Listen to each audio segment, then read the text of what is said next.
You'd be surprised how many people show up to like a consultation call with me and they're like, I can't believe I'm late to my time management session. I'm like, you and everyone. So many people who struggle with productivity, who struggle with stress, who struggle with time management, also have a secret shame, or maybe it's not so secret. They feel as though there's something wrong with them, that they just haven't figured it out, that other people have figured it out and they haven't, and they're just disorganized, or it's just the way their brain works, or they just can't hack it, or they're failing, or some other thing that they're telling themselves that is not very nice. And I love teaching people that productivity, time management, stress reduction, this is just a set of skills. And it's a set of skills that anybody can learn, and I can teach them. I'm Alexis Haselberger, and I'm a time management, productivity, and stress reduction coach. So I spent the first 15 years or so of my career working in early stage startups, handling everything that wasn't sales or engineering.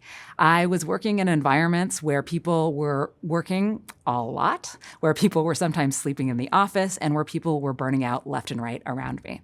And I knew that I wanted to excel at work. I wanted to grow in my career. And I also wanted to have a family. And I really, really love having a lot of personal time for myself. And so I knew I had to figure out some strategies to be able to achieve all of those time goals for myself. And so I started researching and I started experimenting and I started trying, and I started to develop systems that really worked for me. Like, I never worked more than 40 hours a week when I was working for other people. And I progressed and I got promoted at every role. And people started coming to me for these type of skills.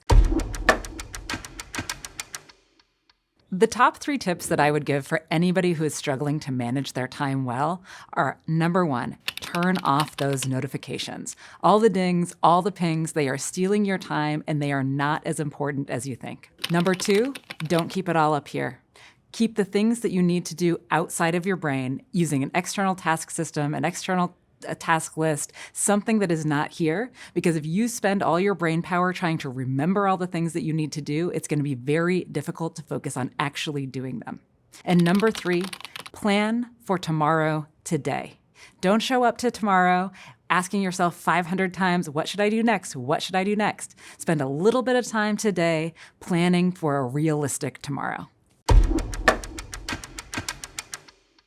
The biggest myth, the biggest misconception that people have when I start working with them or when they are thinking about taking a course is that somehow, some way, they are going to be able to figure out how to Tetris it all together so that they can do everything. And I hate to break it to you, but we do not live in a world in which we can do everything. You, me, and everybody else, we could all work 18 hours a day, and there would still be more work tomorrow.